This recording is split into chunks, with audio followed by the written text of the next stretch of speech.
A Solana travou de novo, e eu achei por bem a gente fazer esse vídeo aqui para falar com vocês sobre centralizada e descentralizada, vantagens e desvantagens dos dois lados e algumas coisas que vocês precisam entender para saber se esse tipo de acontecimento travou, reinicia, se isso é bom ou ruim, até onde isso é bom, até onde isso é ruim. Quero que você entenda, saia desse vídeo aqui entendendo a diferença entre uma blockchain centralizada e uma blockchain descentralizada e os pontos importantes a se observar nisso, perfeito? Antes da gente avançar, por favor, se inscreva no canal e ative o sino. Dessa forma você contribui no crescimento do canal e é do nosso lado que a gente está sempre produzindo conteúdo novo todo dia, sábado, domingo, feriado, todo dia tem conteúdo novo aqui para vocês, vocês serão notificados, perfeito? Vamos lá. O que aconteceu? A Solana travou. O que é travar? A blockchain, ela é uma rede. Imagina a rede como uma rede de computadores qualquer dentro da sua casa. Você tem na sua casa 10 computadores, eles estão ligados via rede. Provavelmente você até tenha, porque sei lá, tem um computador, tem um notebook, tem 2, 3 celulares, tem uma TV conectada. Isso forma uma rede. Imagina que essa rede trava e você precisa ir lá e resetar o seu modem. É isso que acontece numa blockchain quando ela trava. Só que qual o grande BO e qual o grande problema de uma blockchain? Porque a blockchain não é tão simples assim. Tem pessoas ali, tem dinheiro ali, tem transações ali. Se você precisa reiniciar uma blockchain, como foi o caso da Solana, alguns blocos podem ser perdidos, o último bloco pode ser perdido, enfim, pode acontecer alguns problemas e sempre ocasiona prejuízo de alguma forma. E aí, todas as vezes que acontece isso na Solana, a gente levanta-se no mercado de novo aquela discussão: ah, a Solana é centralizada, a rede é descentralizada, a Solana travou, a Cardano não travou, o Bitcoin isso, Ethereum aquilo e tal. O que eu preciso que você entenda? Uma blockchain, por ser centralizada ou descentralizada, não é só um conceito simples. A gente não pode simplesmente falar é centralizada, é descentralizada. Não, isso acontece de forma progressiva. Como assim? O Ethereum tem milhares de nós validadores. Quanto mais validadores, mais descentralizada é a rede. Só que, imagina, vou dar um exemplo aqui, existem 5.000 nós validadores, mas duas pessoas ou duas empresas sozinhas possuem 4.000 desses nós. É uma rede descentralizada? Não, porque, cara, tá na mão de duas pessoas. Isso não é descentralização. Quando você olha para uma rede qualquer, vamos por dar um exemplo aqui da Binance Smart Chain. A Binance Smart Chain, ela não quer ser uma rede descentralizada. Ela não vende a imagem de uma rede descentralizada. São 21 nós validadores. Esses nós pagaram um valor para estar ali, eles recebem um valor pela validação e são 21 pessoas, talvez menos, porque pode ser que uma mesma pessoa seja dona de mais de um nó. Então isso dá uma centralização para a rede. Além disso, tem um outro lado da centralização, que é na parte do desenvolvimento. Se a gente olhar, se a gente olhar para qualquer projeto, ele nasce centralizado. Como assim? Imagina que a gente vai desenvolver um projeto de criptomoeda, esse projeto vai ser um meio de pagamento e a nossa ideia é que a pessoa compre com cartão de crédito de forma descentralizada com as criptos dela, independente da cripto que ela tenha. Toda a cripto que ela tenha na carteira, o cartão de crédito vai ler como saldo de crédito, ela vai poder usar. Esse é nosso projeto. E aí a gente pensou esse projeto, só que a gente quer esse projeto descentralizado. Só que se ele for descentralizado, o desenvolvimento dele desde o início, significa que a comunidade que vai decidir tudo, não sou eu e você que estamos desenvolvendo esse projeto. E aí o que acontece? Cara, não vai sair lá do outro lado do projeto, porque existe uma ideia inicial, que são dos fundadores, que até o momento que entrega-se essa ideia inicial, o projeto ele precisa ser centralizado. Vou dar um exemplo prático aqui, a Elrond. A Elrond, ela é um projeto descentralizado, só que até entregar o que está previsto no roadmap, ela está centralizada com os desenvolvedores, ainda que eles ouçam a comunidade, ainda que a comunidade participe, ela não participa de forma 100% ativa, como é, por exemplo, no Bitcoin. No Bitcoin não tem ninguém. No Bitcoin, cara, é a comunidade que decide absolutamente tudo. Um exemplo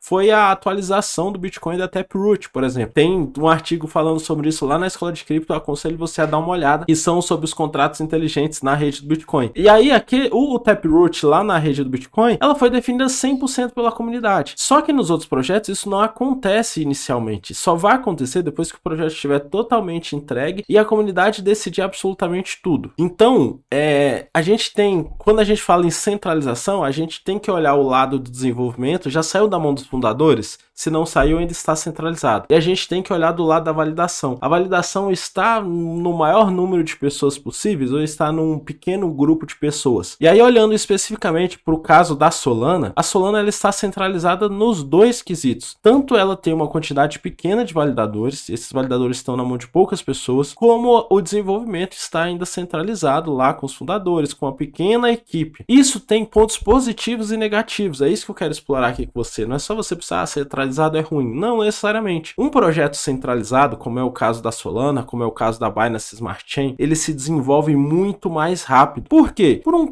motivo muito simples. Imagina aí, dentro da tua casa, vamos supor que você mora em um condomínio. Dentro da sua casa, quem decide é você, ou a sua esposa, ou seu marido, enfim. Quem decide é uma ou duas pessoas no máximo. Se vocês querem decidir, por exemplo, sobre pintar a parede, isso é uma decisão que faz assim em 2 minutos de conversa. Se você quer decidir se compra uma mesa X ou Y, isso é muito rápido. Agora, se você dentro desse condomínio vai decidir, por exemplo, se faz ou não uma piscina, se troca ou não a fechadura do prédio para uma fechadura que tem identificação facial, tem que juntar aquele tanto de pessoa numa assembleia de condomínio, tem que ter votação e tal. Se você já foi numa assembleia de condomínio, você sabe o quanto é difícil decidir uma coisa com bastante pessoas. Esse é o problema do projeto descentralizado. Ele não está na mão de uma pessoa só que tem o lado negativo de que o desenvolvimento demora muito mais. Tá aí o Bitcoin para provar isso pra gente, que uma mudança, uma atualização, por menor que seja na rede do Bitcoin, ela demora muito. A comunidade tem que votar, isso demora, tem um processo moroso aí. Na Solana, por exemplo, não. Na Solana, rapidamente eles decidem, vamos fazer isso. Na Binance Smart Chain, não. Eles decidem o que vão fazer e já está sendo feito e acabou. Isso são as vantagens do projeto centralizado. A desvantagem é que, quando eles têm poder demais para alterar o código da forma que querem, parar a rede quando essa rede trava e fazer esse tipo de coisa, vai contra aquela ideia inicial de descentralização, no sentido de que não tem intermediários. Na verdade, tem. A Solana está sendo um intermediário ali, ou melhor, a equipe que está mexendo ali está sendo um intermediário. Qualquer problema eles podem mexer. E aí o alerta que liga se eles podem mexer para travar a rede, será que eles podem mexer para, sei lá, remover token? Será que eles podem mexer para fazer o que mais? Isso é o problema do projeto centralizado. E aí eu vou, de novo, eu gosto sempre de fazer comparações, porque eu acho que isso ajuda muito no entendimento. Vamos comparar aqui com um banco. O Banco do Brasil, por exemplo, ou pode ser qualquer banco, Banco Itaú, Bradesco, a sua conta tá lá. Eles podem simplesmente começar a cobrar uma taxa qualquer. Se você não for lá brigar, você vai ficar pagando aquela taxa.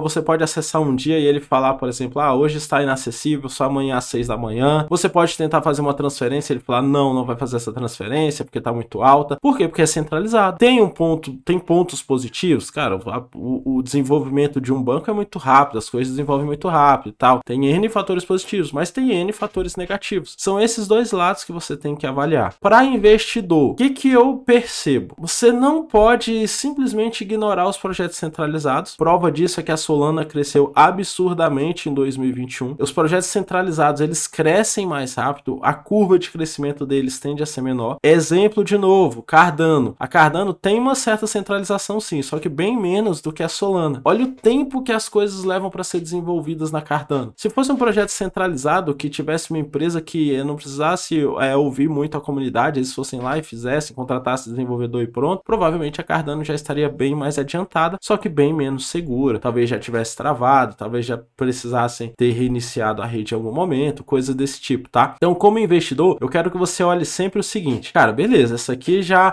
consegui olhar e entender que essa aqui é centralizada, já consegui olhar e entender que essa aqui é descentralizada, e aí você vai olhar como empresas, potencial de crescimento, vai valorizar, não vai valorizar? A Solana, por exemplo, ela tem um grande potencial de valorização, olhando principalmente para as parcerias que eles fazem, para estar envolvido ali tem bastante institucional envolvido no desenvolvimento deles, tem alguns milionários e bilionários investindo no projeto. Então, assim, mesmo centralizado, você tem que não colocar todo o seu dinheiro lá, obviamente, a gestão de risco é uma das coisas mais importantes que você pode fazer como investidor, mas você tem que abrir os olhos, entender os pontos positivos e negativos e investir sabendo dos pontos positivos e negativos dos dois lados, beleza? Comenta aqui embaixo o que você achou disso, sua opinião, se você tiver alguma coisa para complementar, enfim, comenta aí e a gente vai responder. Tamo junto, abraço.